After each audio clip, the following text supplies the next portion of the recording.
I'm jealous. Is jealous of the travel, except for the travel part. That's the problem.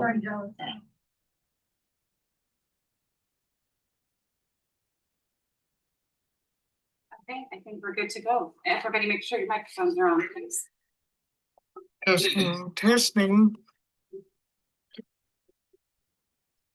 Okay, I call this meeting of the URA Budget Committee together at 6:03 p.m. Roll call is the first order of business. Yes. So we have Alan Wells is absent, Kathy Engelbretson, absent, John Lyman, Here. Claire Smith, Here. Jamison Bowman, Present. Donnie Myers, Here. Linda Kroger, Here. Elise Laundrie, Here. Angela Whitty, Present. Ed McGee, Here. Terry Dawson, Here. and Jeffrey Mulam. Here.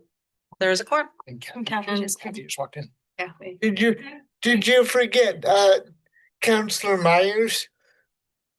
He's right there. Got him. Got him. Okay. And Kathy is here. Noted. Got Thank it. you. Okay. Okay, do we have anyone who signed up for public comment? We do not. Next are the minutes from last year's budget meeting, which was in the packet you got previously, I think. Not sure that came out tonight. So hopefully everybody had a chance to look at it. It's fairly short. The meeting was it 3 minutes? I'm not sure. It was very short. But anyway, take a look at it real quick. I did review and I did not notice anything that needed correction. Once in a while, people's names are spelled wrong, so check your name.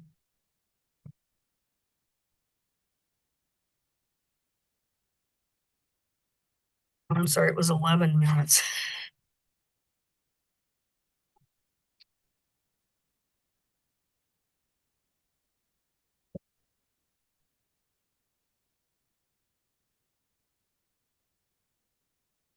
And if those look good, I'll entertain a motion. I move to approve the minutes as presented. Second. Thank you. Are there any questions or further input before we vote? Okay, all those in favor, aye. Aye. Opposed, nay. Abstaining. Okay, the motion passes. Thank you. And next up is the budget presentation for the URA, and I'll turn it over to Adam. All right, thank you, Chair. I'll see if I can beat the 11-minute mark from last year. You said 3, I thought that was gonna be really hard to beat, but yeah, 11 may be easier.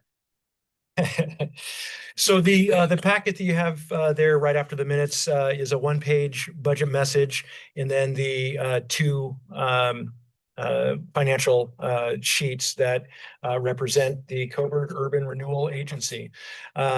It's a pretty straightforward budget, especially you've heard this one before if you've been on the committee for a while.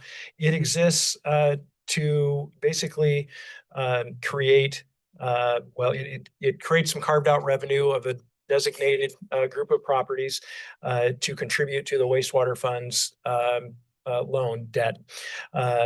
And the primary expenditure each year is the overwhelmingly primary expenditure is contribution from the URA. It's not actually a transfer because it's a separate entity. It gets a separate audit, all of that. So it's actually a movement out of the URA bank account and a check cut and a check received by the city into the wastewater fund.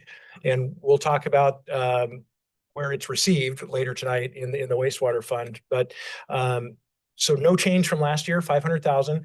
I would point out that we're closing in on the URA reaching its maximum indebtedness, the 9 million mark. So as you recall from last year, we had put some funds in to have a consultant assist council with kind of some preparations for closeout, what we need to do to close that out, also to run some calculations to see exactly what that final year payment would be. So that if you look at the FY30, the far right column on the worksheets, it shows an estimated payment out of just over 170,000. That's an estimate based on how much, interest is earned over the time. It will undoubtedly not be that exact amount, but it will be somewhere near then where we hit the 9 million mark. And this will all be updated with the consultant report and analysis. That we have the consultant engaged. We have not begun work. So I think we rebudgeted the amount for the consultant in this budget. It's going to cross fiscals. So there's going to be a portion of the expense in the fiscal year that we're in. There'll be a portion of that in the fiscal year that is proposed tonight. And then we have a little bit of legal services in there to help. There's some legal research required for the consultant to be able to do the analysis. I had some early discussions with the consultant. I think it's going to be really interesting and useful information, both for the URA and also for the general fund, which actually is going, at that same fiscal year, that's when more property tax revenue will actually go into the general fund when the URA retires and leaves. So the primary item here is the $500,000, for the proposed budget, and the remaining up to 25,000. My guess is it's gonna be more like 15,000 between the two fiscals, 15,000 for next year for some consultant services, and that's really it. And in the budget message there on the far right, there's a table kind of showing the contributions that have been made over the years. It started a little up and down. I think that was probably matching some construction costs or some early, I don't know the exact history of the early years, but after the construction had been completed, then it looks like, it leveled out to being a pretty systematic contribution each year based on how much revenue it generates in property tax each year.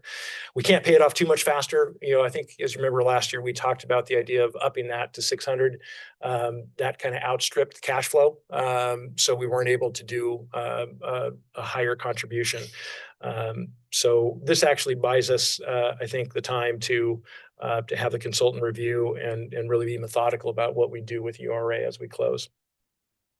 So that's really it. The next, I'll entertain any questions. And then on the screen here is a proposed motion. It has some extra legalese in it that probably is not on the tip of everybody's tongue, including mine. So we drafted that up. It's the same as last year with just a slight change in the overall amount.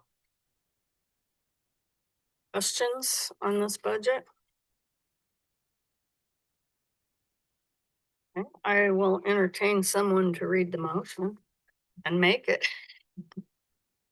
I move to approve the Coburg Urban Renewal Agency 2026-27 fiscal year budget in the amount of $798,533 and approve a request for the Coburg Urban Renewal Agency plan area for a maximum amount of revenue that may be raised by dividing the taxes under Section 1C, Article 9 of the Oregon Constitution and ORS Chapter 457.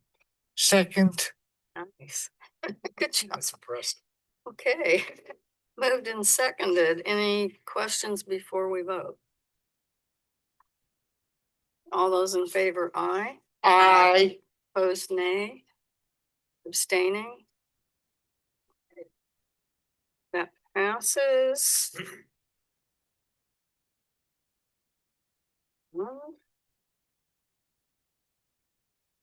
Okay, I will close the URA meeting if there's no other business.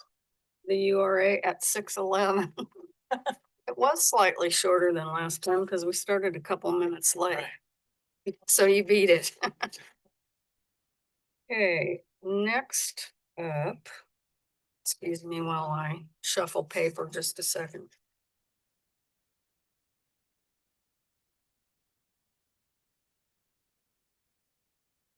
I will call to order the City of Coburg Budget Committee meeting at 6:12 PM. First order of business is roll call, please. Alan Wells, absent. Kathy Engelbretson. Here.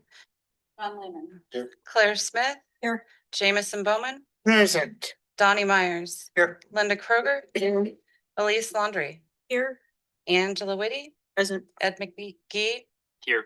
Terry Dawson. Here. Jeff Malam. Here. We have a quorum. Thank you. Do we have anyone signed up for public comment? We do not. Interesting. Okay. Well, then we will move right to the minutes from last year, April 29th, when I find them. And that was also in the packet that was sent out or you picked up. And again, I will say that I did review those minutes. So this is April 29th, 2025 minutes. I did not see anything that needed correction, but again, be sure also to check your name spelling, because once in a while that happens. So take a quick minute if you didn't look at that, and we'll make sure they're correct.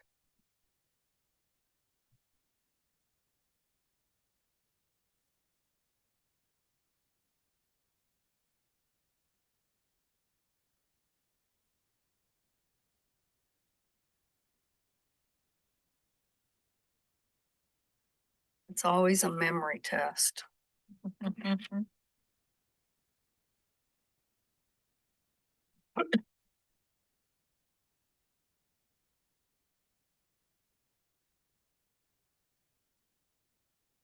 Okay, if those look good, I will entertain a motion to approve those minutes.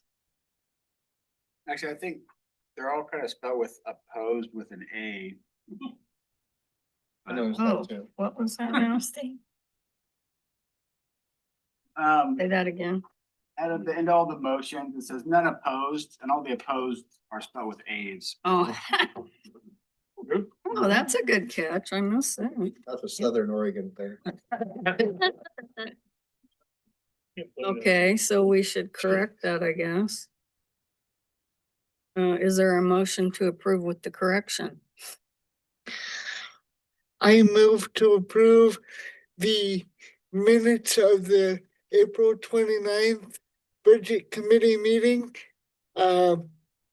with the correction of the spelling of the word opposed.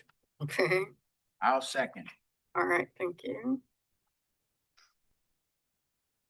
Let's capture that, all right. Anything else? Questions before we vote? All those in favor, aye. Aye. Opposed, nay. Abstaining. Thank you. And next up is the more recent budget committee minutes from last meeting. So now those hopefully are fresh. And I don't know if we have the opposed issue on. Looks correct here. Okay, Last one. I see that. They were right. Oh, the 2 out of last the one, 3. yeah, you're right. So we do need a correction in this one also.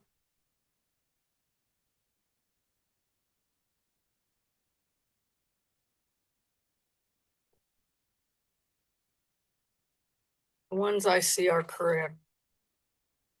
Okay, It's just the last motion. the last motion. Oh, see that. Boy, that is hard to pick up really, isn't it? The A and the O's look very close. Okay, well, we'll need a motion with the correction, but are anything else anyone has noticed? What is the date of the meeting minutes for the, April 21st, 2026, okay, that 2 weeks ago. if you can believe it, yes. I move to approve the meeting minutes of April 21st, 2026 of the City of Coburg Budget Committee with the spelling of the word oppose corrected from an A to an O. Second. Thank you. Okay, anything else before we vote? All those in favor, aye. Aye. Opposed, nay. Abstaining. Okay, passes. Thank you. No, AYE isn't it? Yeah. IA, however you say it. All right, that passed. And then next up is the rest of the budget presentation. Last week was the administrative part, and this week are the other areas of the budget. And I'll turn it over to Adam. All right, thank you.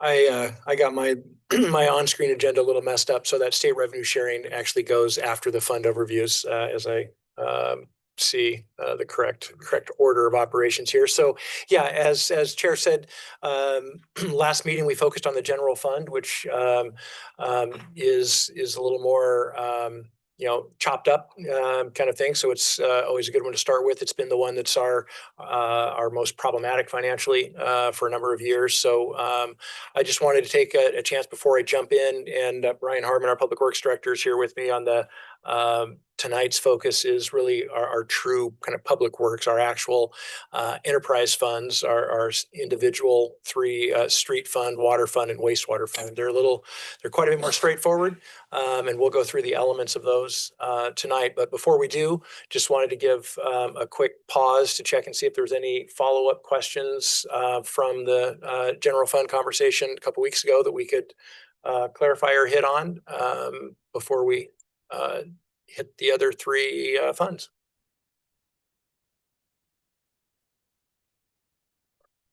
Okay, cool. I'm always willing and enjoy talking budget any time of the year, so it doesn't have to be in these meetings. So just hit me up whenever you have a curious question. All right, so we will hopefully click. It was clicking. Hit like the space bar or something. We're locked. Everybody's got it on paper. Yeah, why don't we? Yeah.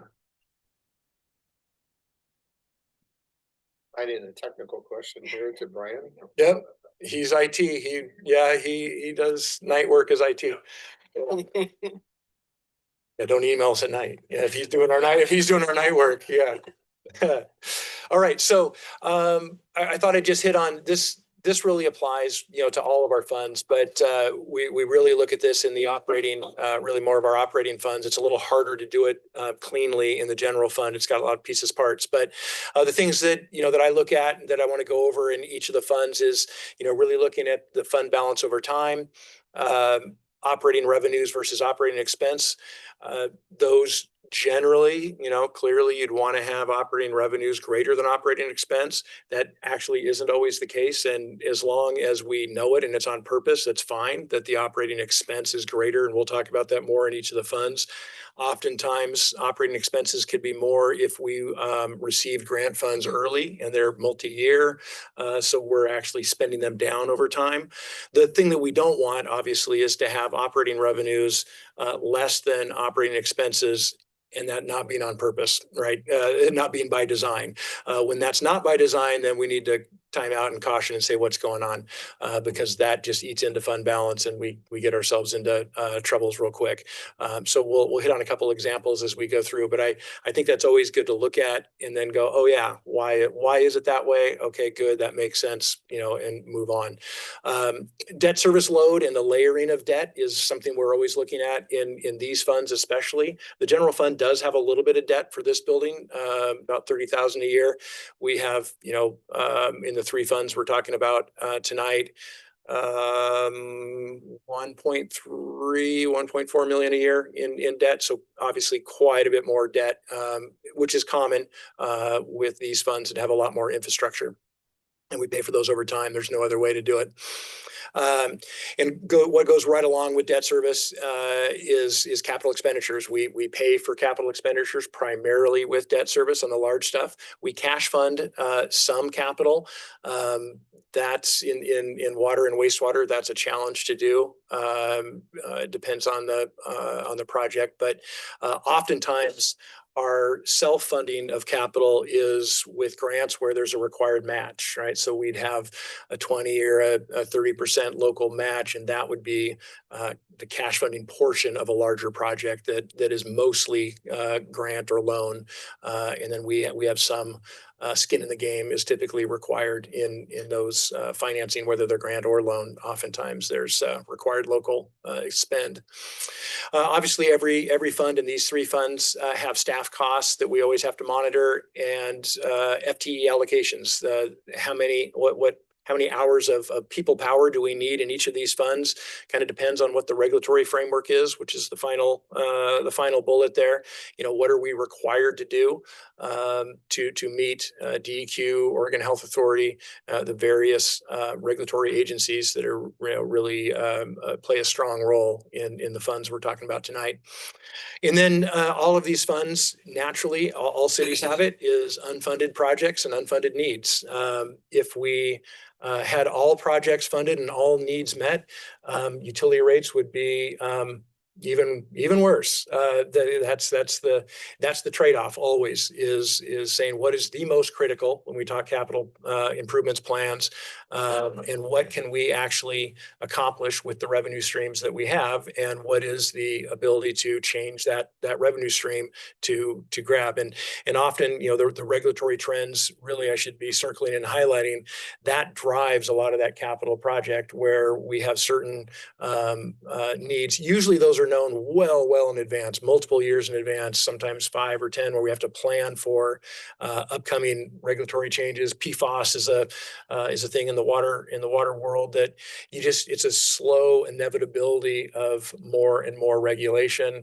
And then you have to look at, does your infrastructure adequately do what's going to be required of you? If not, it's dollar signs. And then so we plan forward. That's why we do rate models to say in 2035, we're going to need, this particular regulatory required improvement of 3 million. How are we going to get there? How are we going to make sure that we have the revenue to either pay for it ourselves or to repay a loan over a 20 or 30-year period? Some of the challenges, I'll just jump back to debt service. Some of the challenges in these funds, and we'll talk about a little bit, is the funding. The debt service is sometimes spread out for rate purposes, spread out past the useful life of the infrastructure. So it's like, when you have a car loan and you have to get a new car before you're done paying, before you're done paying for the car. And that's a challenge. And, the best interest rates to spread that out, it's attractive to say a 30 to a 40-year repayment loan. USDA is the one that usually allows loans out the furthest. The problem is you have significant need for infrastructure and additional loans and debt before you've paid that off. So we almost never have a situation where we pay it off and then perfectly timed is that's when we need new infrastructure. There's an overlap, and that's what that layering when I talk about debt service. And that's a challenge. That's something I've said it that in state committee meetings that I'm a member of a couple different statewide water and wastewater committees, and debt load and layering of debt, because at a certain point funds are available, but local jurisdictions just flat out don't have the revenue freeboard to take on additional debt. So it really isn't available. If loans are well, there's $100 million in loans available. Well, if we can't qualify, but because we can't pay the debt service because we already have other debt, it's like it's not available. So those are the challenges with these utility funds, is figuring that stuff out. See if it worked. Oh, I'm back on track. All right, before we dive into each fund individually, this is a repeat slide from a couple weeks ago, just as a reminder of where our people live budgetarily. As we talked about in the general fund, just just under half of our total 15.1 employees, FTE is full-time equivalent, are in the general fund. And then you'll see the other three columns between administration and operations. And each fund, we have a little a box to highlight these, but we have allocated just a little over 2 people in the street fund, 2.5 in water, and 3.2 in wastewater, which is indicative of the higher regulatory requirements in wastewater. We have a lab, we have daily, just a lot more technical work that happens in wastewater. And we also have a treatment system that's heavy duty on the labor side, as well as a collection system that is pretty unique statewide, you know, and don't want to get into the fun stuff that Brian and I like, but the STEP system is a little more manual labor intensive. So we do have a little bit higher FTE count in wastewater. This is a slide that was in last year's that I grabbed. Councillor Lehman asked this in the budget assumptions 2 weeks ago. So I just thought I'd reshare this. It doesn't have a direct impact in this year's, but it's just a reminder slide of PERS issues their rates in a 2-year block. So we're in year 2 of the block. So the top is what we're in year 2 of that block. So there was no increase, but just showing from the prior fiscal 25 what that increase is. It's about a 20% increase there. 5 percentage points is about 20% of the overall. So we will, in October, November-ish, they will issue at least some preliminary rates for the next 2-year cycle. So by the time we're putting, in February, putting next budget together, we'll have a new rate. And hopefully it's not as big of a jump as this jump. That was a pretty significant jump. But we have no say. Little to no, I guess you could say, but the little is maybe just theory. Quick question, Adam, about the staff costs. In the packet that we received in the last meeting, it says that total staff costs went up by just 1.5%. And I was wondering if it was the PERS flat rate that was behind most of that, because then it goes on to discuss the larger bump in all the other personnel costs. It helped. We also have some of the people of our 15.1 are not full-time equivalent. And so some of the health benefit changes. We also had some changes in people's, actual family dynamics about what health plan, they are.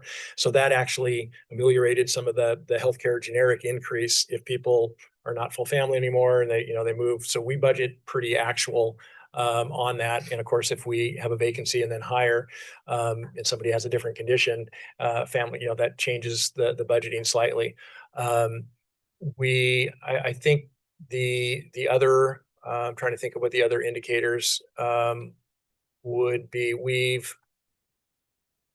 Where was the other? There was another one that Reduction in FTE if you're going. the prior year, right? We definitely, in overall staff, depending on where you're marking it from, obviously we went down 2.5.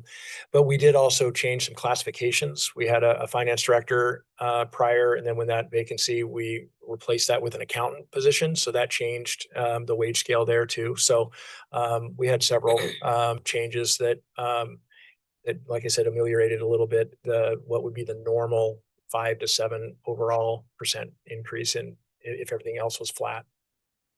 So there's always some variables.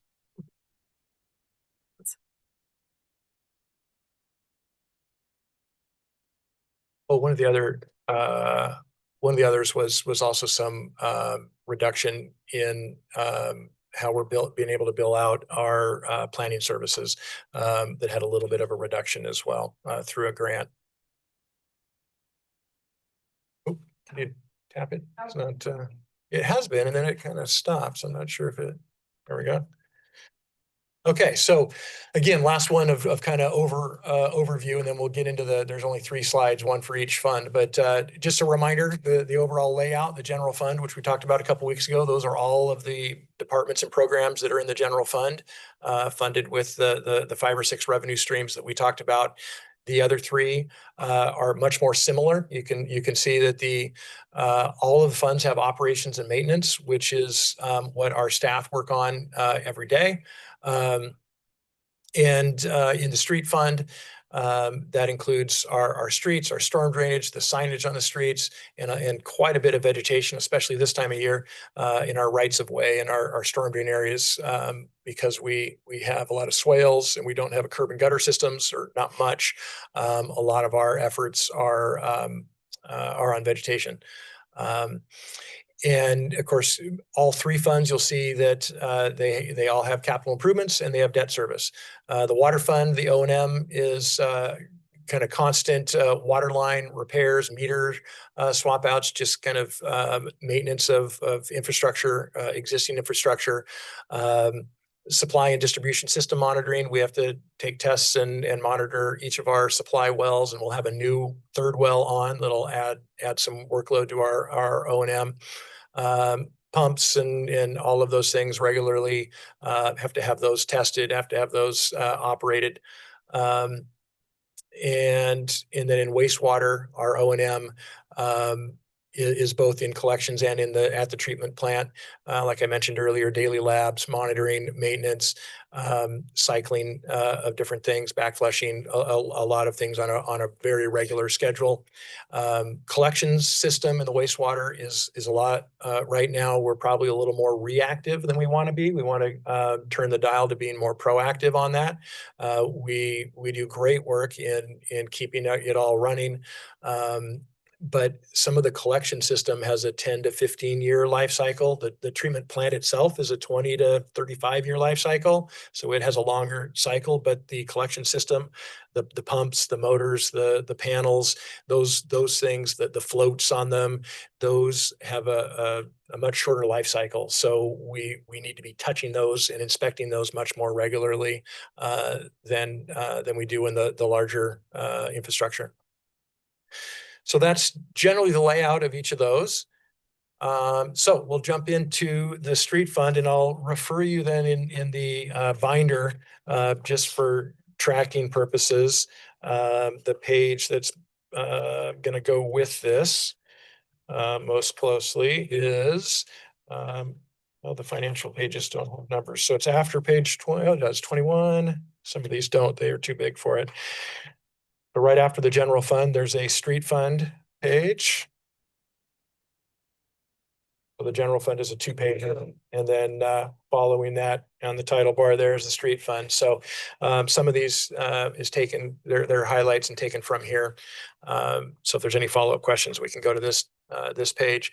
Revenue to expense, like I mentioned, street fund has revenues of $783,000 and expenses of just under $1 million. So this year, $976,000. So this is one where the expenses are greater than revenue, and we know this, and it's been happening the last 2 years on purpose. And this is primarily from funding that we got from MPO, which was sort of rare, because it involved a federal exchange to local dollars, and it was an odd arrangement. We actually got the check first before usually we get approved. We do the improvements and we submit for reimbursement, and the money comes in after the fact.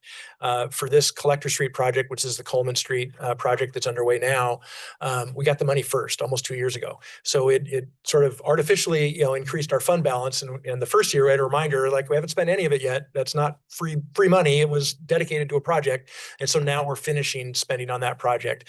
And that should be done.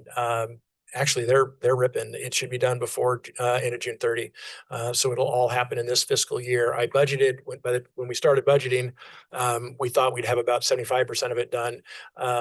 That's always a challenge, is kind of guessing, a little bit of guessing about how fast the projects are going to complete to see where they land, which fiscal year, because construction season is smack dab splitting fiscal years. So we'll see probably in the next couple of years where the revenue should exceed expense in this fund. This was by design, like I said. And so the total FTE count, we went over that in the prior slide. Just under 300,000 of the total fund is personnel cost. Primary functions, we do street sweeping, potholes, preservation work, which is crack seal and coating to extend the life of our asphalt. Sure. Well, that's the revenue and the expense there. Yeah.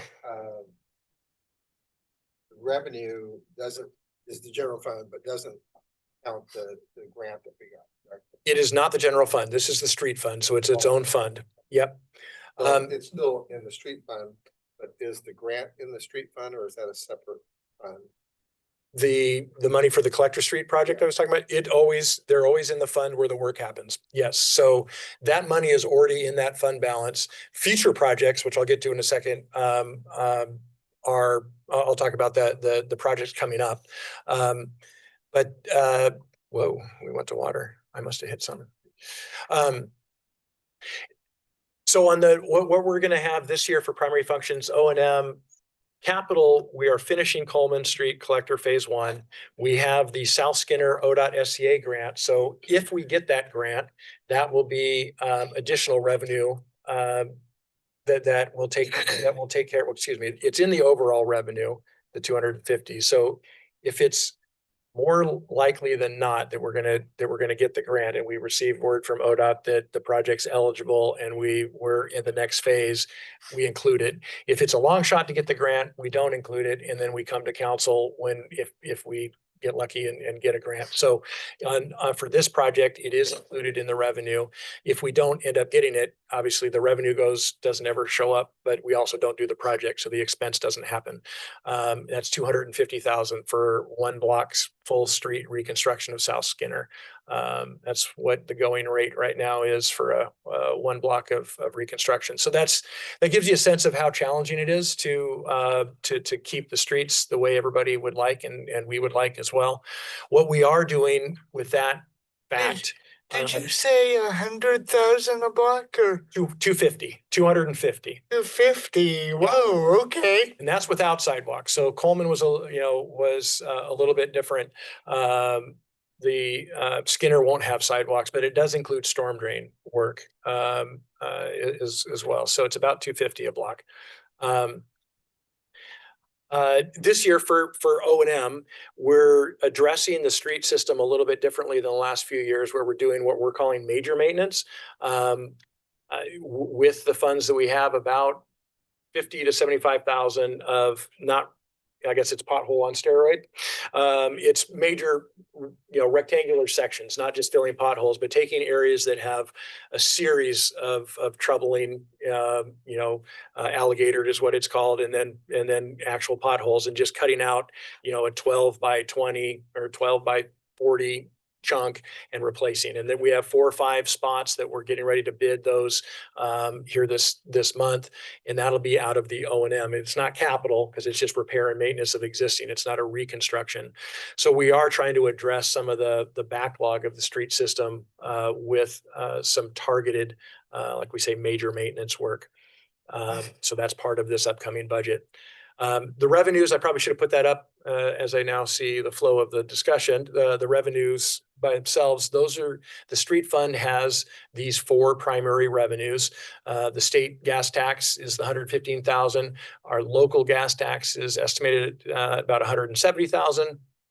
And then our transportation utility fee, the TUF, which is on everybody's utility bill, is estimated at this coming year at $178,000. So it's kind of a 3-legged stool, which is really fortunate. Not all cities have multiple, not all cities have a local gas tax. Most cities now have a transportation fee of some sort on a utility bill.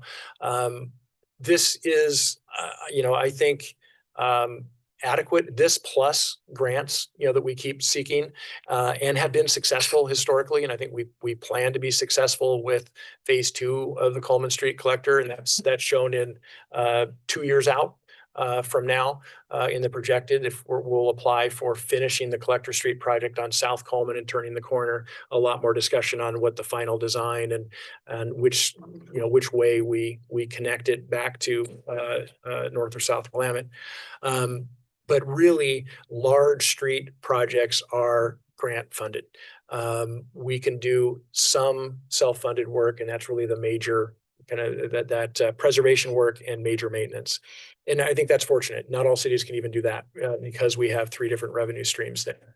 And then I didn't notate that we also have a tree fee that is dedicated explicitly to all tree maintenance and removals and things that relate to the trees that are on the public right of way or on the public right of way or within 8 feet. I think it's how it's worded.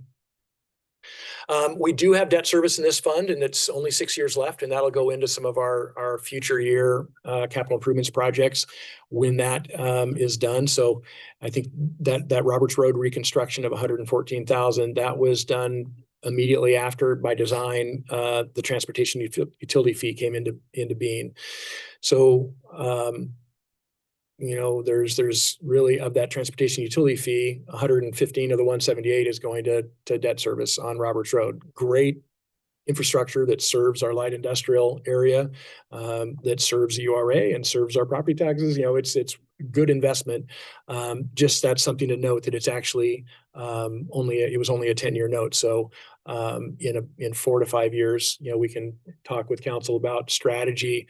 Do we go and do another? It's through the state. It's called OTIB, Oregon Transportation Investment Board.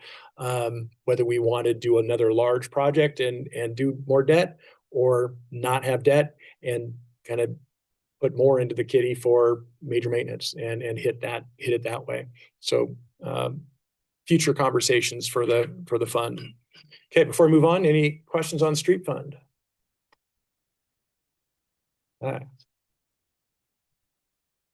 Water fund, again, starting with the revenue to expense ratio. This one again has expenses just slightly more than revenue. That is primarily due to, we have an existing water loan that we're in the drawdown phase. So we are getting reimbursed for expenditures that we make on our infrastructure. So that was in 2019 when that was established. So we are nearing the completion of that. And I'll talk about that in debt service, but that's the reason that those are unbalanced, and it's just slightly unbalanced because we play catch up. We do the project expenditures. We submit to Business Oregon for reimbursement. We get that 60 to 90 days after the expense. So it is kind of trailing. Revenues, the vast majority, as you see, there's 1.35 in total revenues. 1.26 is from customer rates. So the overwhelming majority of revenue for the water fund is through charges for services to our customers for the base fee and the consumption fees for water.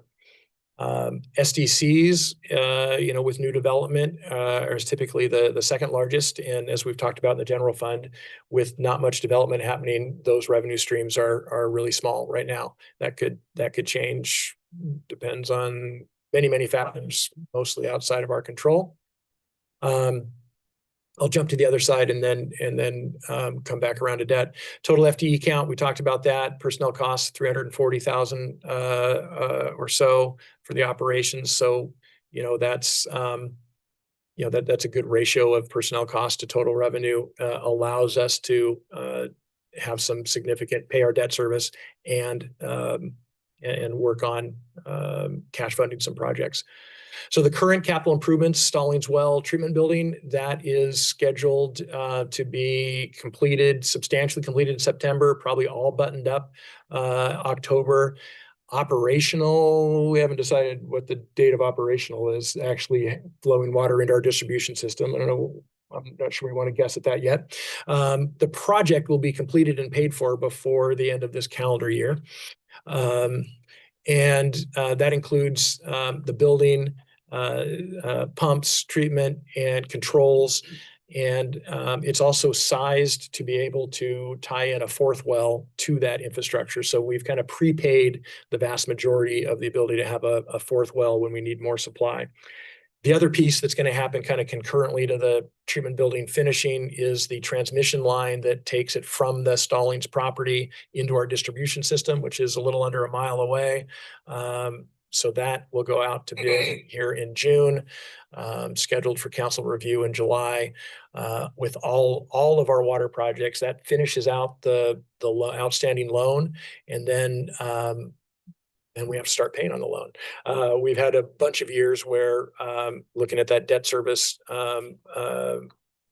arrow there, our final payment of an old debt is in the current fiscal year that we're in. So the proposed fiscal year that we're reviewing for your approval tonight has no debt service in the water fund for 1 year. We have a 1 year reprieve. The old debt is paid for. We can celebrate that. And then in FY28, the new loan comes. So at least we don't have a layering. We do have a separation between them. That helps the fund balance.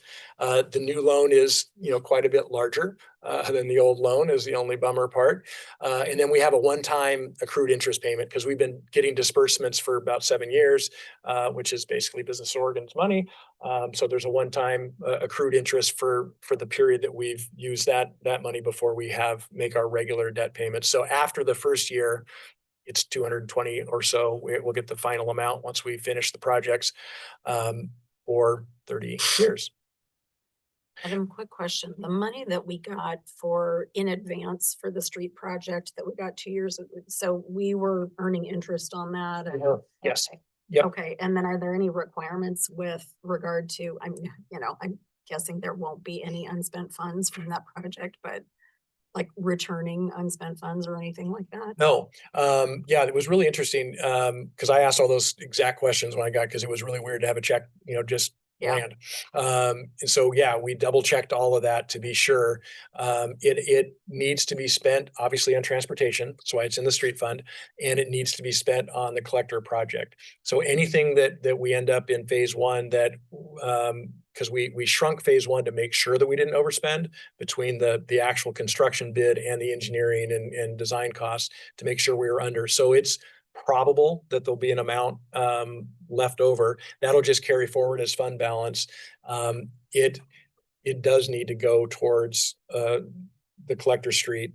It's very loosely required because it was a trade out of federal funds from the MPO. Lane County said, hey, we've got plenty of federal projects. We'll give you our kind of unregulated dollars.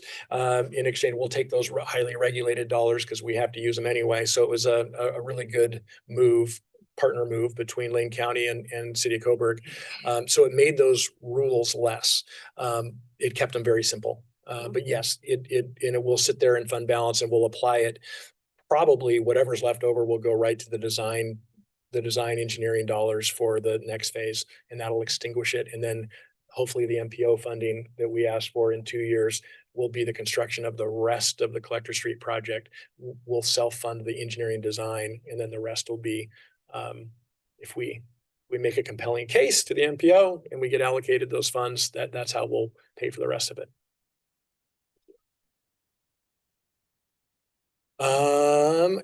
I think that's all we've got on water. Any other tidbits you can think of for water? Okay. The capital improvements plan that's in your packet. Oh, we didn't talk unfunded. Yeah, which is right to the capital improvements plan. So we did break out the water section of the CIP when you've looked at your packet materials in the second tab. We did stuff that we thought in the future that we could possibly self-fund with fund balance annually, smaller projects typically. And then we broke it into a section where we know that we need to get external funding for. And to get external funding the next round, we are undoubtedly going to need to first do a water master plan update. So that's going to be something that we're going to be seeking grant funds. There are programs that provide funding for planning work. So we'll be seeking that out in the next year or two. We don't have it in here because we're nowhere near, 50+% assured that we'd get the grant. So that'll probably come in next year's budget. And then that takes at least a year to do that master plan update. That will basically reprioritize our next 20 years of water capital projects. And it serves as it's really mandatory documentation for anybody that's going to lend us money to do those projects. They are going to want to see a master plan that's not 10 to 15 years old. So ours is 2012 and 13 data adopted in 2014, I believe. All right. 16? Okay. Yeah. So we're at the 10-year mark. The good thing is we got a lot of those projects done. Not as many as when we took out the original loan. I think that, the cost just skyrocketed. We've talked about that each year. But really significant work has been done with that loan amount. I think that this well predated me, Brian and Ann and others.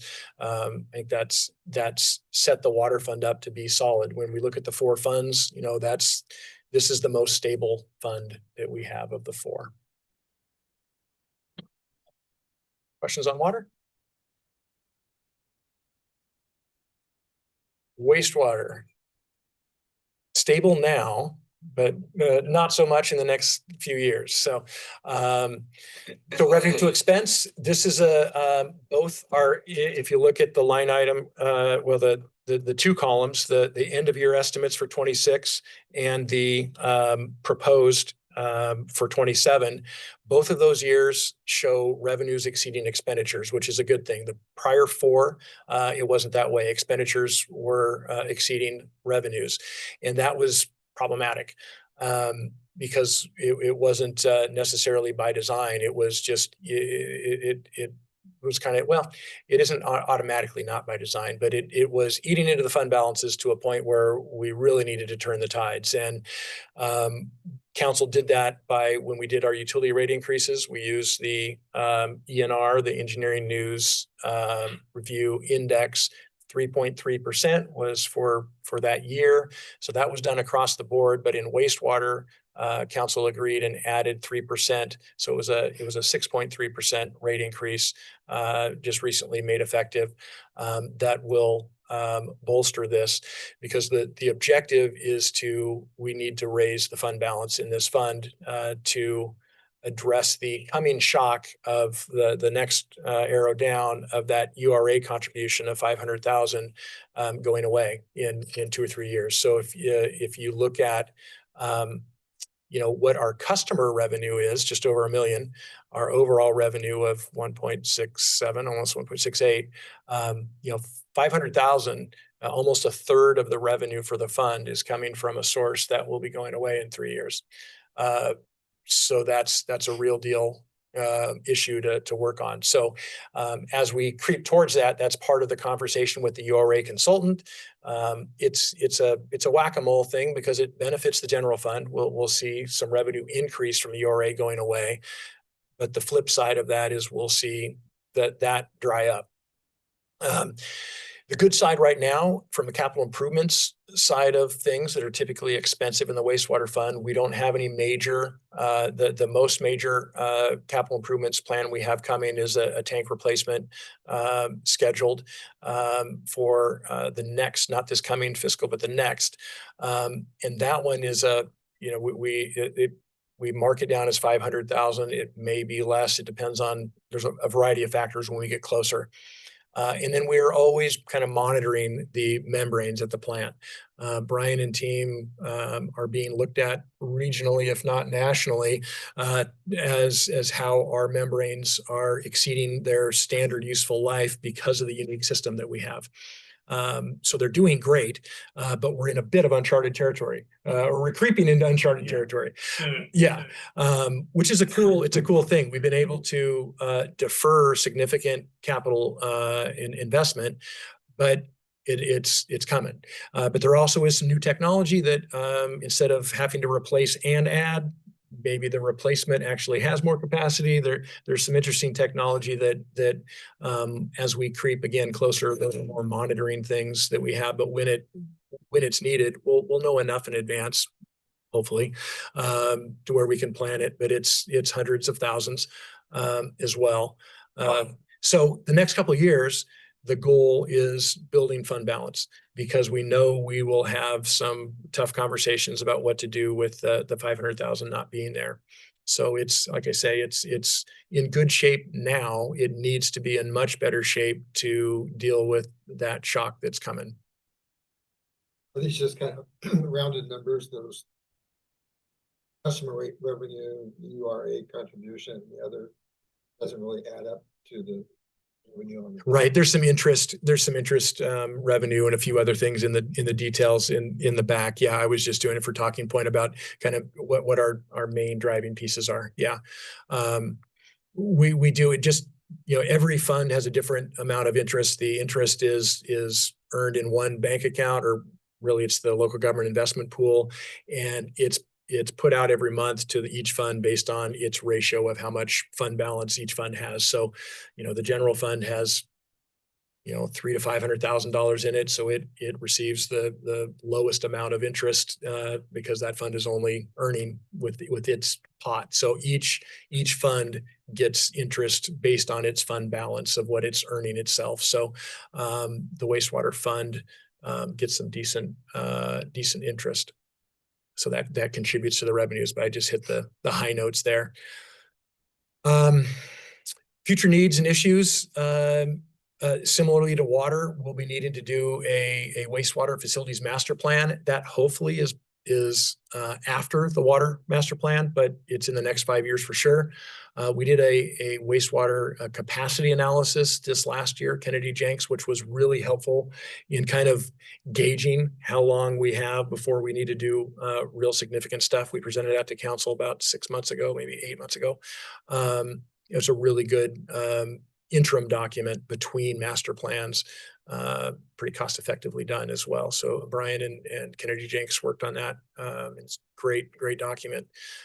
We related to the URA and that 500,000, we're definitely going to need to do a cost of service study, which is a rate review for wastewater. Are we charging the different classifications properly? Commercial versus residential versus multifamily. How is our rate? Not just applying a rate increase each year, but do the right, they're all based on these equivalent dwelling units. Is that the right methodology? How is that allocated between the customer types? That there's a requirement that we're equitable. We have to have an equitable methodology between the different classifications of users. And I think we're definitely due, and it coincides with the need to figure out how the longer term trend of not having that URA in there, what does the rate modeling need to look like over time? The 904, 206, that's every year? Yes. Every year for 1,036. Yep. Part of it. And Brian and I were talking about that. I think it's just short of 400,000 of it goes away in 36. And then the 500 is till 55. And the 55 is the one I talked about in the opening. That's a USDA, and you usually don't want to refinance those because the interest rate is so low. So you keep them there, and they're just long. But it's the best rate, and it's the lowest annual, cost, but it's a trade-off. I think that's a hard one for communities. Anyway, it's a toughie to decide. But yeah, 2036 is, there are 3 notes that were consolidated into one in 2021, I believe. And it's this building, a sewer, and two different sewers that were parts that were all consolidated to get a better interest rate. I think that was done in either 21 or 22, just a little before I got here. And so that's why they're split like that. But yeah, that's annual. And that's a toughie. We've got, that means outside of debt, we have 700,000 a year, to run the fund and plan for future debt. It'd be a challenge to add debt to this fund before 2036. I think lenders would be looking at us really closely to say, do you have the ability to pay with your, and they would basically require a rate, us to increase rates commensurate to match that. And they'd have some ratios for us. So that'd be challenging. The good part is it sounds like a long ways away. That's 10 years, less than 10 years away. So depends on what our capital turns out to be in the next 10 years, primarily with the plant. But as I said in the earlier one, the collection system has a much shorter life cycle. It's a lot of smaller expense, but there's 630 some tanks and pumps and floats and panels and circuits. There's quite a bit out there in the collection side. So yeah, this one is an upcoming worry. It's solid. It was solid, in last year's conversation. It's solid in this year's conversation. We just have this looming thing, and we're jumping on it with starting with that URA consultant to help that, and then we need to jump right from there into a cost of service study, to get us really ready for that. So is that advertised down rapidly, or is that a flat amount for those next 10 years? 904,000.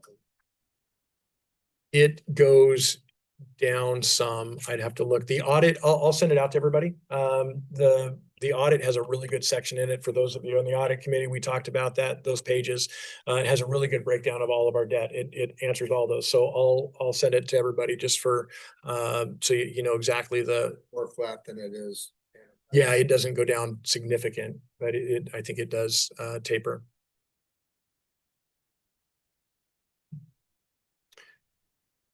Those are the other three funds. So that is, analysis and presentation of the totality of the budget. It is, like we talked about last meeting, it's the overall budget that we're asking for your approval on is just over 12.6. Last year's budget, I put a little tiny number down there just to keep track of it. It was 12.1. So we're up a little. As I said, I'm not too much of a worrier of what the total is. It's really what each fund is. That's just the total of our four major discrete businesses. It doesn't necessarily mean a ton when it's combined. But that amount can swing based on capital each year, how much capital is being spent. So we have a little bit more capital in water, and we're spending a little bit more in streets. So that's primarily, I would say, aside from the regular O&M increases, probably 400 of that increase is capital. That's the budget. Love to answer any questions of the stuff we just covered, anything that I haven't covered that was just of interest, anything you want to chat about amongst yourself. The next steps are, a motion for approval. You obviously have the ability, in looking at the budget itself, there are 3 columns in the budget. Proposed is what I'm presenting to you all. The next column over that's empty is the approved budget. That's the budget committee's column. And then the adopted budget is the council column. So as we go through these steps, that gets filled in. And so if you are, I don't think we had any changes last year, the last 2 years that I've been here. But if you are looking at, a discussion or a desire to propose something different than what was, or make a recommendation and approval that is different than the proposed, your motion would definitely need to encapsulate that if you're looking at a specific line item or an area. And if you are interested in that, I could definitely talk to you about what the implications, of that would be. And that's ultimately goes to council, and council can take that or not, depending upon, their take on the situation. But, I guess I would finish by saying this is a tight budget, and we monitor it monthly. We give council the financial reports monthly. If meetings are super full, we don't always go through the each month's financial report, but it's in the packet. We post it online. It is a very tight budget, and council has made some steps, as we've talked about, that are challenging steps to increase revenue, to be able to maintain the services. And our job, is to really make sure that those resources, those investments that the community is making that are shown in this budget on the revenue side, are well spent. And I think this budget is tight and defendable, and we spend it well, but clearly that's the whole point of public process, is to try and explain that and communicate that. And if there are other desires, this is the time to say, hey, this is all great, except, this category, this line, I propose something different. And then we talk about that at council, and that would be on the June, I think it's 9th meeting, is where council will go through in a abbreviated version of this since the council is also on this committee. So this would be the time to ask some questions, and we do have a bit of business before we actually vote, and that's our public hearing. So you'll have a little bit of time to sort that through. But does anybody have further questions or input or anything else for Adam? All right, so again, you'll have a little bit of time here to think and look at your materials. ORS requires the Budget Committee to hold a public hearing allowing citizens to discuss possible uses of state shared revenue funds. And so that is a piece we're going to do now. I will open, oh, there have my thing. I will open the public hearing at 7:07 p.m. And this is for the resolution and our eligibility and election to receive state shared revenues for 26-27. And Adam, you have a staff report for us? Yeah, real brief. This one is the state shared revenues. The primary one is the gas tax. We talked about that. That goes into the street fund. The remaining are smaller revenues that go into the general fund. Liquor tax, cigarette tax, blank. And what we have to do in order to receive those, we have to, depending upon where in the state you are with population and all that, as you see in the resolution, we have to certify that we're eligible, that we conduct or that we carry out 4 or more of the services that are listed in the ORS. And this resolution validates that in section 1 there that we do 5. So we're certifying that we're eligible. And then the other part of it is we also would like the money, which I'm not sure of anybody that's eligible who would say we're eligible, but we don't want the money. But I guess that's possible. You know, I included in the back part of the packet or of the binder, there is a section that League of Oregon Cities put together that is talks about state shared revenues. I think it's a pretty well done document that really shows the methodology about how they're apportioned to the various cities, mostly population, but there's some other tweaks in there. And basically they are they're going down slightly, but our population is going up slightly. So I budgeted them flat compared to last year.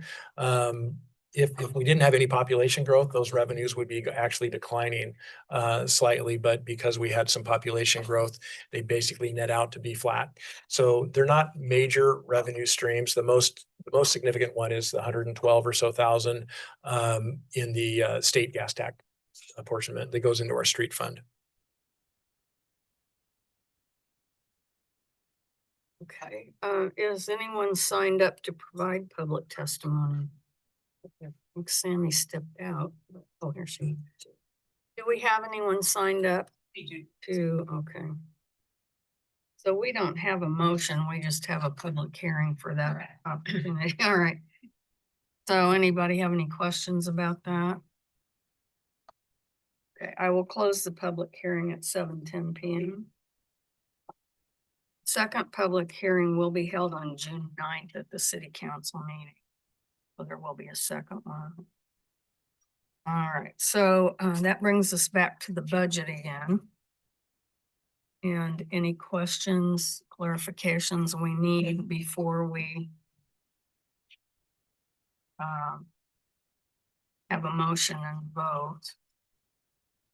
And so what we'll be voting on is, are we approving this to go to council as the budget for this coming year? So it has another round at the city council, just as a clarification there. I just add one thing that budget committees do that is kind of nominal these days, but it used to be much more significant, and it's captured in the motion, is that what the budget committee is uniquely charged with by state law is to actually set and approve the property tax rate. That's actually something that a budget committee does. Back in the day, that was a big deal. That's Yeah, kind of it's a non-issue anymore because it can't be raised. It's just flat. So that's why in the motion includes and approve the property taxes and includes the amount, because that is actually by state law one of the functions of a budget committee that isn't deferred on to city council.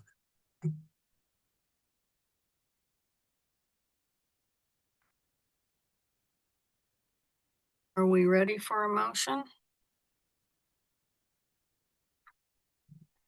I move to approve the budget for fiscal year 2026-27 as presented in the amount of $12,676,753 and approve the property taxes for the 2026-27 fiscal year at the rate of $3.7506 per $1,000 of assessed value, categorized as subject to general government limitation.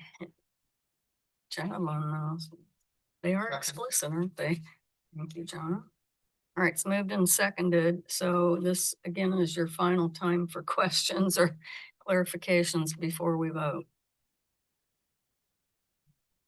Okay, all those in favor, aye. Aye. Opposed, nay. Abstaining. Okay, the budget passes. We do have two more items of business. Let's see how we're doing those.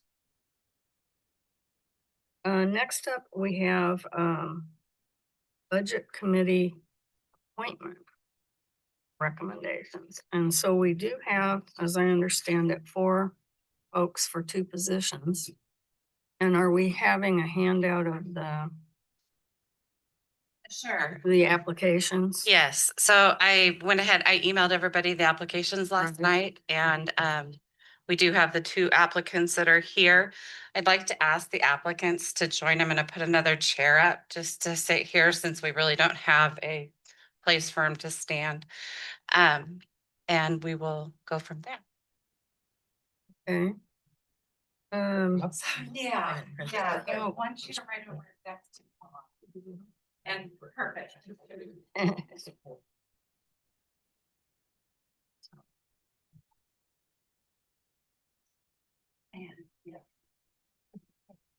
Okay. Welcome. I can you want me to go over the process? Yes, I think that would help. Adam, let's do, if you got a Uh-huh. mic. Either way, so this is a local bylaws thing for budget committee. This isn't a state law thing. So in Coburg, I believe, No, are it's you, state law. is it state law? This is state law. Yep. Got rid of bylaws for budget committee. All right.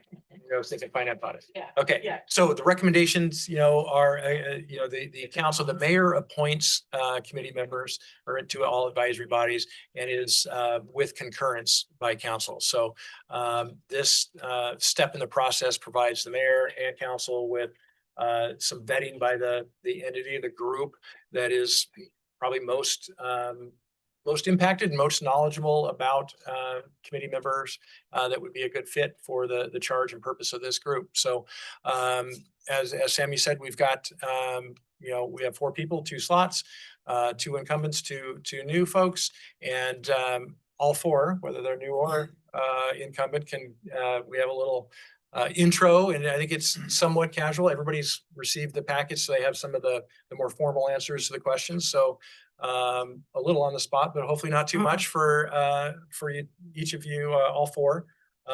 Do we have an order? Yeah, we are doing gonna it? go under alphabetical order, Okay. and that puts both of them first, so. No, I'm sorry. Alphabetical order is how we're gonna do it. Terry would be first. Yeah. And I would also just like to say, I think part of the reason that we changed the process was because as a budget committee, when we met, that next year we would have strangers on the committee. And we kind of felt, I mean, that's how I felt about it anyway, but we kind of thought it would be a good idea to let them see what we do and us to know who the folks were. And just have a chance to chat. So even though we don't make the decision, the council does. So we have a timer that I will put up there. What we're going to do is give each one of the candidates 3 minutes to answer the 2 questions that are up on the screen or tell us about themselves. Then everybody got a ballot. We are going to use those ballot. You will rank in the order 1 to 4. Which ones you would like considered or appointed to the position. Top 2 will be read back. We'll take a short little break. I think Adam's going to go over a couple of things during that break. And then if the budget committee is ready, they can make a motion. Kind of different for the city because we don't usually have more people, right? It's been a while. Good problem to have. Yeah. First choice, second choice, third choice, and then you add up the total point of each. Yeah, and the 2 lowest points. Right, two lowest scores would be then you discuss. And during when Sammy's doing all that tabulating and all that highly technical work, we'll just talk about kind of process, what went well, what we could look at for improvements for next year and buy some time. So it's still committee work, not a full intermission, but it gives Sammy some time, and then Sammy will let us know the results, and then that'll be the finish of the meeting. Okay. So are we ready to start the process? Okay. Go with Terry Dawson. Hi, I'm Terry Dawson. Oh, the questions went by my. Questions went away. That's good. Why would I like to be on the committee? The budget committee has been a place that for a long time I've actually found that I can effectively serve, and I'm busy enough that that's not always an easy opportunity. I also serve along with Jeff and Elise on the audit finance committee, so there's kind of a nice complement or marriage between the two as far as the information that it goes on, the communication that goes on between the 2 committees. As far as my qualifications, I'm not sure how long I've been serving on this committee. It's 15 years or something. It's been a long time. So that would certainly be a qualification. I have been an administrator and CEO of nonprofits for over 3 decades. So fundraising and budgeting in those, I sit on the boards of my businesses and have been a business owner here in town for 20 years. And so if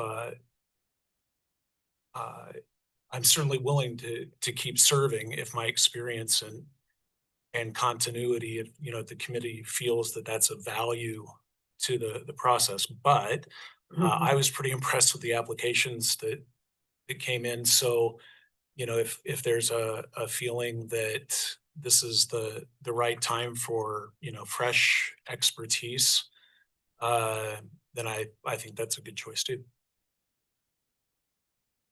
Thank you, Terry. Now, next up is Jeff. Jeff Milam. I enjoy serving on the budget committee. Like Terry, I've been doing it for like 13 or 14 years now.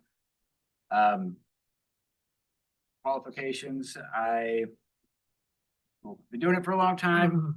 I worked for the State of Oregon Department of Revenue. I was a budget officer for them for a handful of years before moving to my position now, which is more development. But I have a strong knowledge of how taxes and whatnot work in general, which can be beneficial. Similar with Terry again, I read through some of the applications just now. There's some good people out here, so I've been doing it for a long time, but happy to keep serving. Yeah, some people will look better. Do it.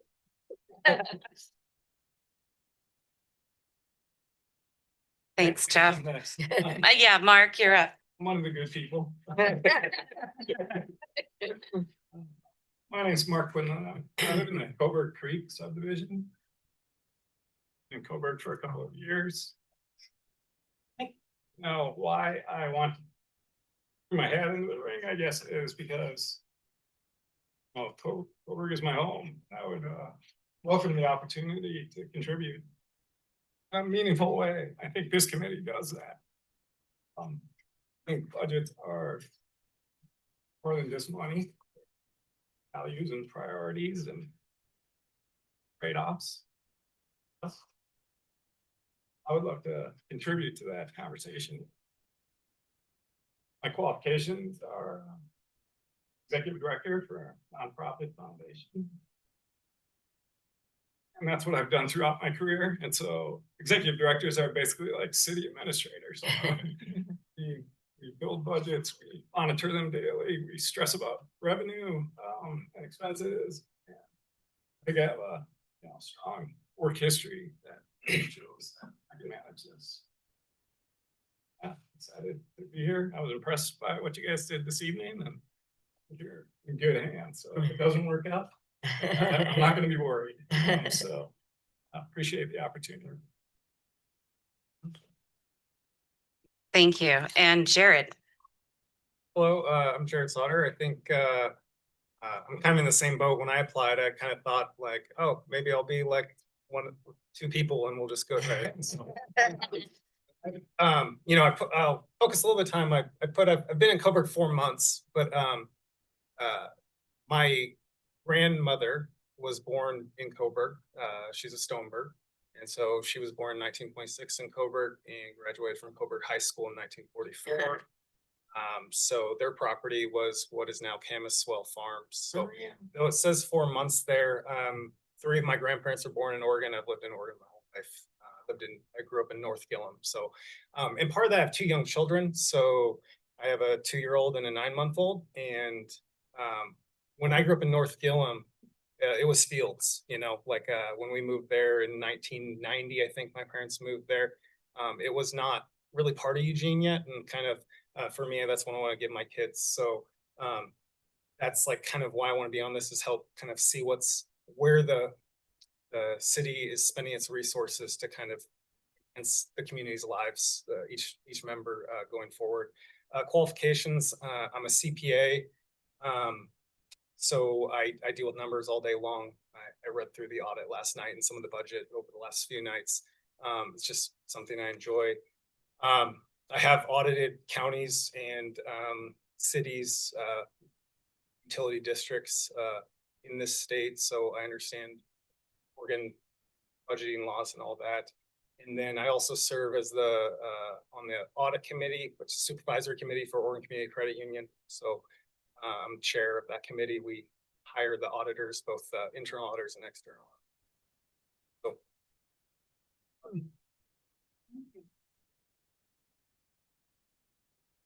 I think we could probably ask several questions, all of us, but for time rise, we'll have everybody go ahead and complete your ballots. You're not voting, we're not electing. This is kind of a suggestion and a process we're gonna follow to consider for your motion. Will you help me with? Oh, question? Yes. I just wanted to thank all 4 of you for applying, and it's unfortunate that we have to choose I between you know. because I think that all 4 candidates are excellent. Yes, I'll agree with that. Yeah, And I it's so agree as nice to well. have more. I hope we'll have other spots, if not this spot. Yeah, that's Yeah, what I wanted to add was. Throw a plug for finance audit. Yeah, I was gonna say it was. Yeah. We have one opening in finance audit, which might be a good one. I haven't. Anybody hear that? There's an opening on finance audit committee, so Yeah. what's the process, Adam? One, It doesn't include the budget committee. It's just Right. apply and Two. straight to the mayor and council. Right, but what's the process to get on it? Same application process. Okay, Yes, okay. excuse me. Yeah, just not. and We can send that out to everybody just. And so Sammy will be collecting that, and I guess in in the meantime, Adam and I wanted to get some feedback on the budget process. And, you know, we didn't send out a survey last time and it was on both our things and fell off. So we're sorry about that. We're gonna, I think, rekindle that. But what is helpful is to, at least for tonight, things that are on your mind, and we'll start with what went well. And then we can go for what could be improved. And I'm, of course, I'm interested in everybody's feedback, but we have 2 new members this year too. So that will help us in planning for next year. So I will just say, okay, who's got something that you think went well this year? Adam was very well prepared and organized and communicated very effectively. Yeah, I'll kind of piggyback on that. Finances is not my department, so I appreciate how you explain and present, give us that information. Makes it easy for me to understand. How about it? I think it was a smoother process overall compared to my first one, and maybe that's because I have a year of experience now, so that could very well be the case there. But I also think having the information to study at our leisure in the binder really was very helpful to me, to just be able to pick it up and study it at our leisure rather than try to dig out a packet or have Sammy send it to me after the first meeting and trying to remember everything. That was helpful. It was organized well. Please keep that up. And I also like the 2 meeting format, in part because it gives us that time period to review the materials like Jay was just mentioning. And also just the logistics of splitting it into 2 meetings, so we're not here for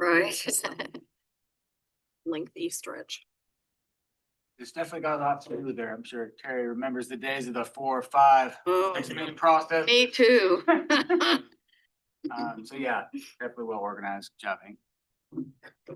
I appreciate the organization as well. It's helpful. I'll piggyback on what Councilor Meyer said in that this is not my forte. I understand it better than I did when I started.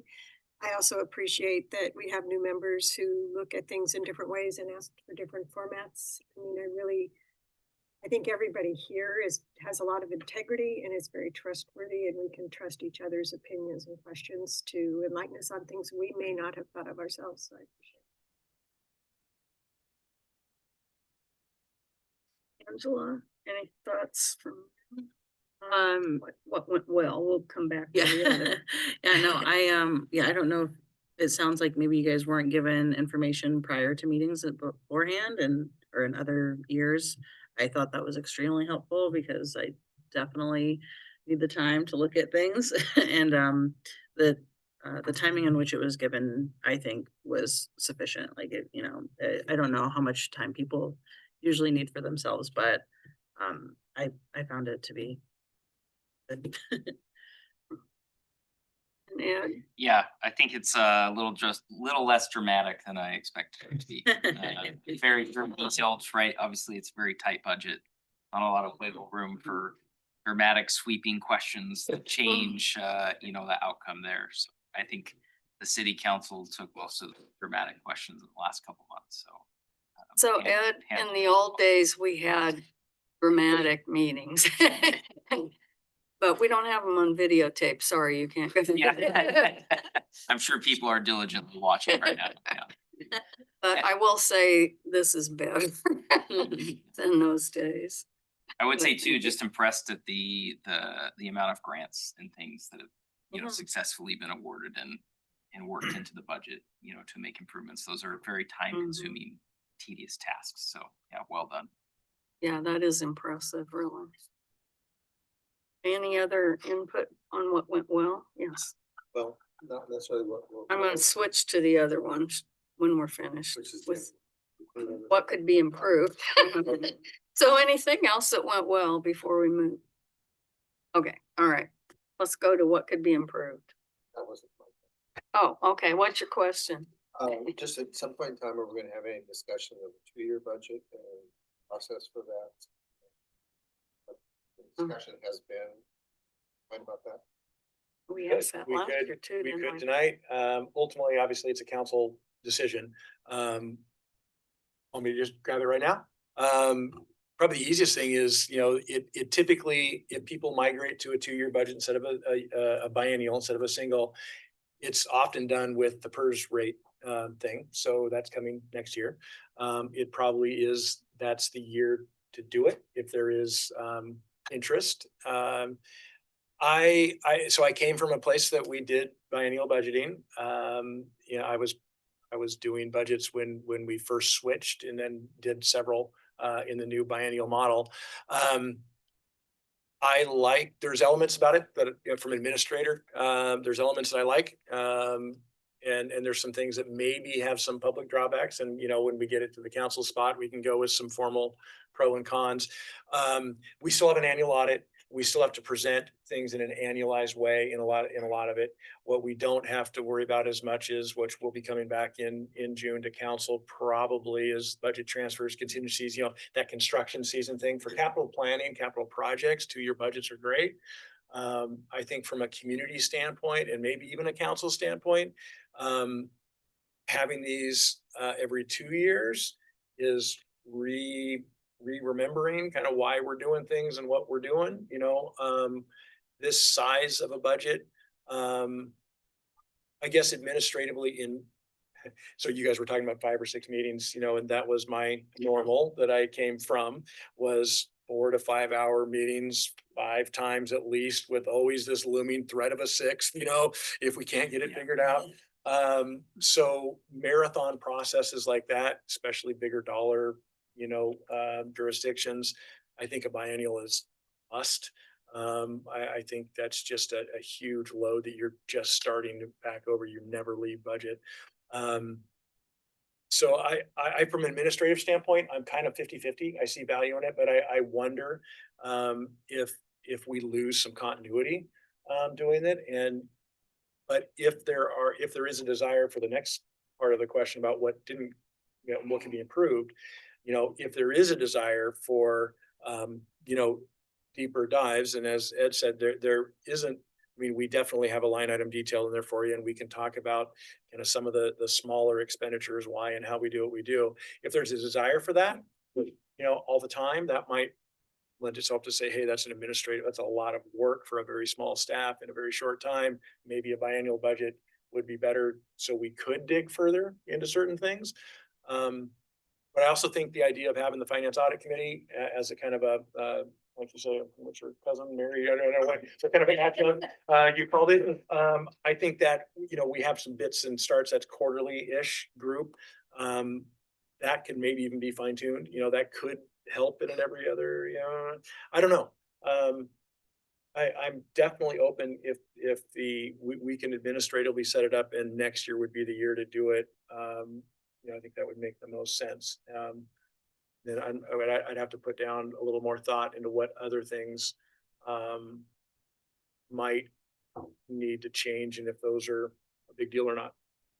How's that compare with other similarly situated cities? I would hazard a guess. I haven't really looked. I would hazard a guess the smaller communities probably still do annual budgets.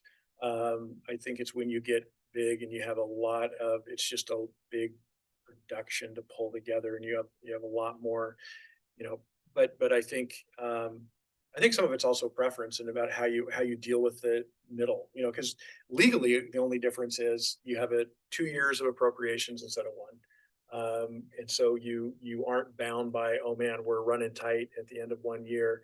You change your management style a little bit about how you're visualizing, as you say, stressing out about the revenues and expense. That never changes, but how you stress and when you stress, how you do it is a little bit different.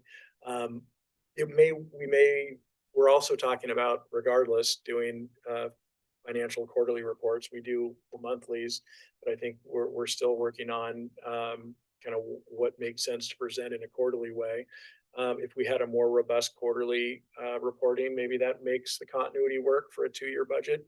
I'm amenable, from administrative, I think there's pros and cons to each. I don't think it's overriding one direction or another. I know, talk about the prior place, Ashland, it was 150 million a year, so it went to 300 million a biennium. I think it was confusing a little bit the first year or two to kind of get the numbers sounded weird because they were doubled. And are you talking 1 year? Are you talking 2 years? Are you talking annualized? So it led to a little initial confusion, but it was such a load of work for the finance department and all the department heads that it really allowed that in-between year to be a little more strategic financial conversations. You could have different, I don't think it was ever less workload. It just shifted what you talked about in that every other year. So I think that might be part of the conversation with this group and maybe with council is if that was a desire, what is the intention of that in-between year where you don't have a budget process? Do we fill that with something else? Do we make the CIP really in depth that year, and flip-floppy, that stuff? So I think there's a lot of ways it could be done. I do think the smaller communities typically are still annual budgets. So in the off year, you don't have a budget committee meeting. Correct. So that would be kind of a downside. But Right. It'd be worked in that there could be, they convene to give an update. It gets really challenging because a budget committee by state law, comes together when you're reviewing a proposed budget. So you really don't. I think that's where you use the finance audit committee as a different vehicle. Because there's some weird, budget committee and state law stuff that you can't convene unless you're dealing with a budget. What was the status of merging the finance audit committee? That was right before I got here, and I like where it landed because of the same issue, the challenge with the pretty strict regulations about state law and what a budget committee, and that's in the packet there. That one was probably the most boring to read out of the bundle, I'd say. But it does specify what a budget committee, when can they convene, what is their role, what can they do, and what are they charged with, and it's by design pretty fairly tight. So having a group that is looking at bigger financial strategy and like the close out of the URA, there's ad hoc committees. We did the revenue options subcommittee of council. There's the finance audit committee. There's different vehicles probably depending on what we want to accomplish. And really the budget committee is kind of, you can do an annual, you can do a biennial. Their role and how you step through is still limited and kind of the same. Right, so let's quickly turn to what we could have improved this year. Refreshments. You used to have them. Ethics committee too. Salt We'd have to bake cookies or something ourselves. Health department's got potluck. Potluck, yeah. Okay, what else could be improved?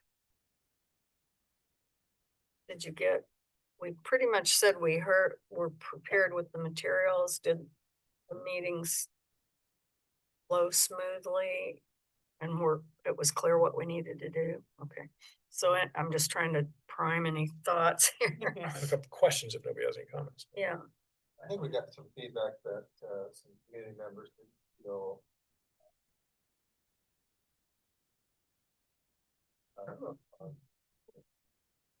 On the budget committee meetings? Maybe updates or hearing about things only through website or billing utility, other. I think it was the budget decisions that council made that they were frustrated with communication, not with budget committee. Okay. Okay. But did we have enough notice though for the budget meetings? Oh, I think Because so. we do ask that people can come and we haven't had anybody come. Okay, so that's okay. Yeah, that's probably a classic on a budget committee is I think, as people that aren't in the system or are aware of this. What a budget committee member does and what people think a budget committee member does are quite different. You know, council they have fiduciary responsibility. So they are the revenue creation, you know, decision makers. They, you know, that much of the financials of the city and the budget of the city kind of get merged. Those two words kind of get, but the financials are different. The financials are, you know, the budget is a forecast and a not to exceed resolution, right? A resolution that says you shall not exceed this expenditure in these categories. It's a forecast and a limit on spending. It tells more of a story than that, but that's what it kind of its functional thing is. The monthly financials, the quarterly reporting, and really what I try to do with the budget message is to expand upon what limits the most limited part of what a budget really is to try and tell some of that story and give some narrative to it. But I think to the point of some of the concerns, I think, you know, the public safety support fee specifically, just to pop it out there, was clearly, which is not uncommon. You know, it was talked about it was worked on for a year and a half. We had a lot of public notices. We did our normal channels. But when it comes right down to it, when it's not rumored to happen, but going to happen, that's when more people pay attention, and understandably, and it's not a rip, but those kind of things by law and by process and by everything have to happen outside of the budget. Those aren't budget committee things, you know, creation and decisions for revenue or capital improvements plans, expenditures, you know, how we approve going into debt, how we, you know, award bid contracts. That's all at the council. So it's really an ongoing. Well, I mean, I feel like budget and financial, you know, obviously as you say, it's daily, weekly, we're always living it. And really for people to hopefully to really want to be engaged is sign up to the website and look at packets every month, sometimes twice a month. We have financial issues at council. A budget is the forecast and the appropriations.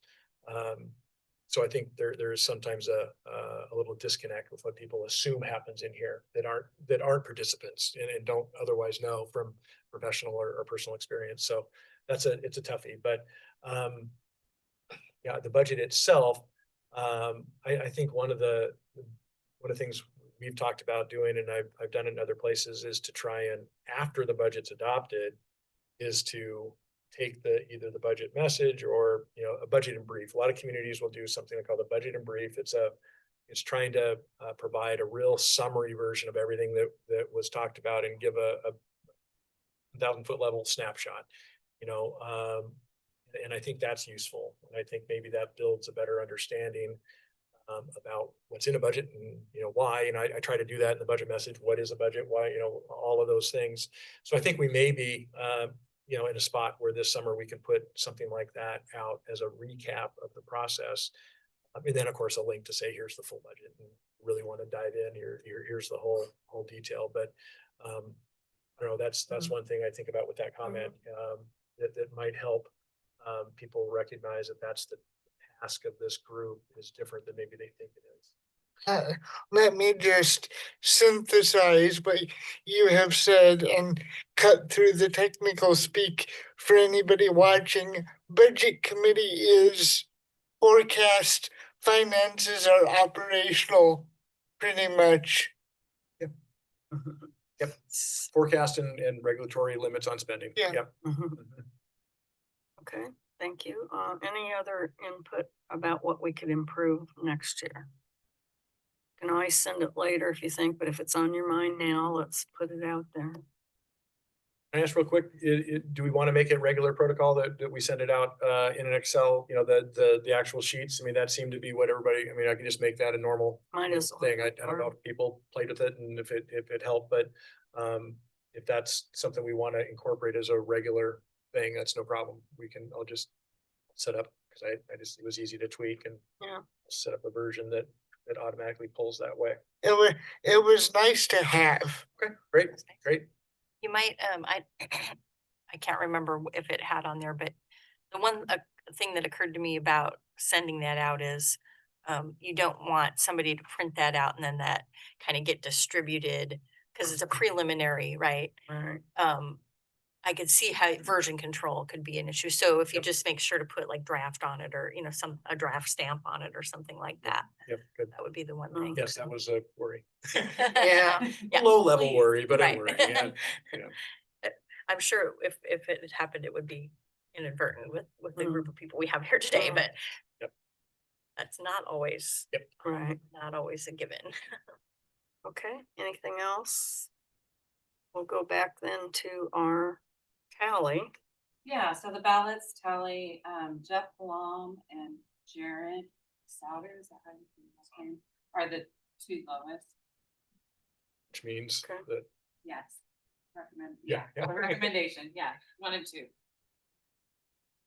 Wait, would you repeat the two highest or the two? The 2 lowest points, lowest scoring, so it put a recommendation, 1 and 2. Okay, so it was Oh. Jeff and Jared. Jared. Okay, didn't quite get that part. Okay. Well, about that, Terry. Tired. You know, things change, so we might, and plus you're on the audit finance, which we appreciate, and there's also the audit finance committee position too, so that would be great.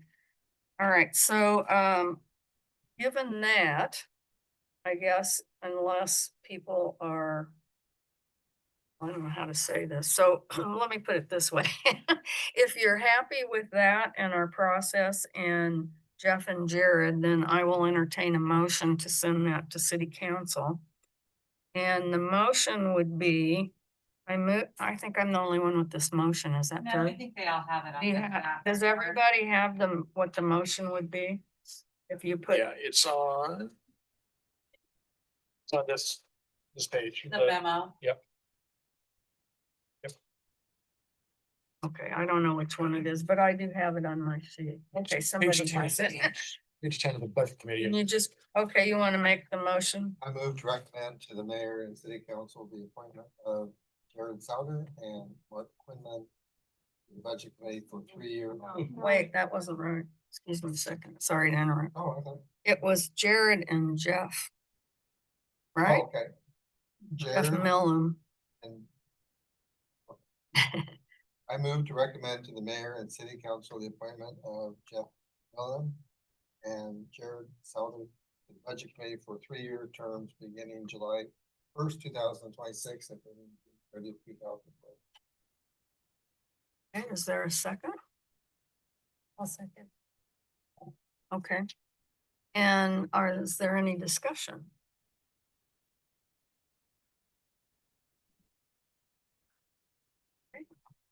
Ready to vote? All those in favor, aye? Aye. Opposed, nay?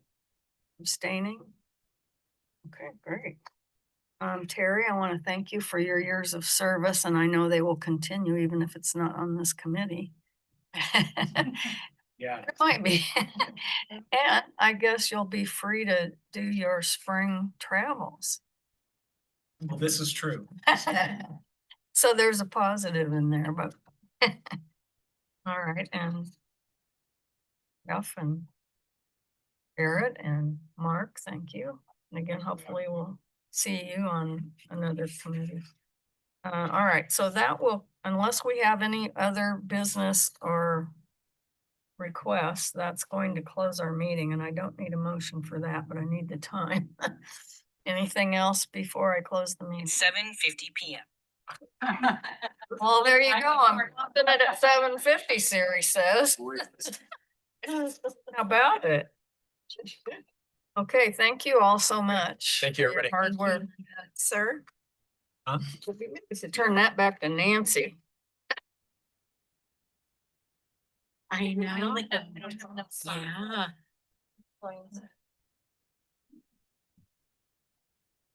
Take a look at it. Freezing the whole time. Well, which is actually more. Sure. Yeah, if you don't. Yeah, perfect. Yeah, we will Reuse the binders. Yeah. I think I'll just leave Did I it. get Make 'em- it to join our? Okay, great. Yeah. Yeah. Yeah, super, yeah, Yes. it'd be interesting to Do see you have a question? back with. I just thought that, Yeah, you it's know, great. I mean, I didn't realize it was the two lowest scoring on the ballot. LCD, So when you scored it, So this thing. it would be your first choice, your second choice, your third choice. So then you tally those numbers, 1, 2, 3, 4, and so whoever's the lowest is first choice. Oh, I see. So it's like golf. I don't know. I've never played golf. We love it. No, The lower the score, the better you do. It's, Yes. it's reviewing stuff and kind of absorbing and kind of just going. But that wouldn't have changed the way you voted, right? That would have been No. the same. So yeah, it's just the way, I shouldn't even probably said it was the lowest, It's, you know, tally. Obviously, my. No, just when you said that, I was just, I seen you had a Moved out, question, bought a so house. yeah. Yeah, so that was. How are you? And then, got another fantastic Yeah. friend there. They're. We will see you. Now we gotta get ready for marathon. So it's, Yeah. I know there's this land over here. And you are going. That would be, a great. Yeah. Just support that where you can, but- You know, we've been getting, just those little ADUs every here and there, and then that one having a duplex thing. was- They,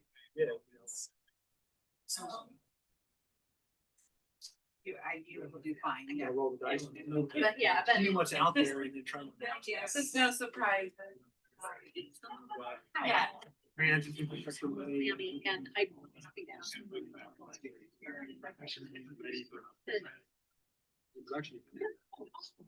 Like the master.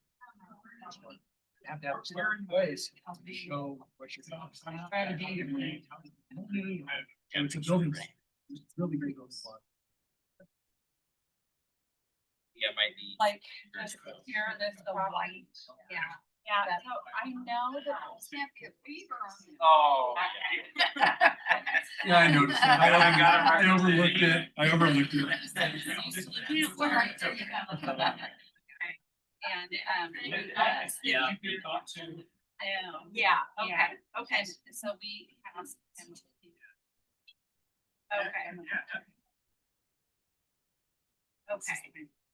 And then the individual property owners. White. I think you. Yeah, I will, yeah. Yeah, okay, and I will do that. Yeah. Okay, cool, thank you. Yeah, thank you. You just. Transparent, you know. I think.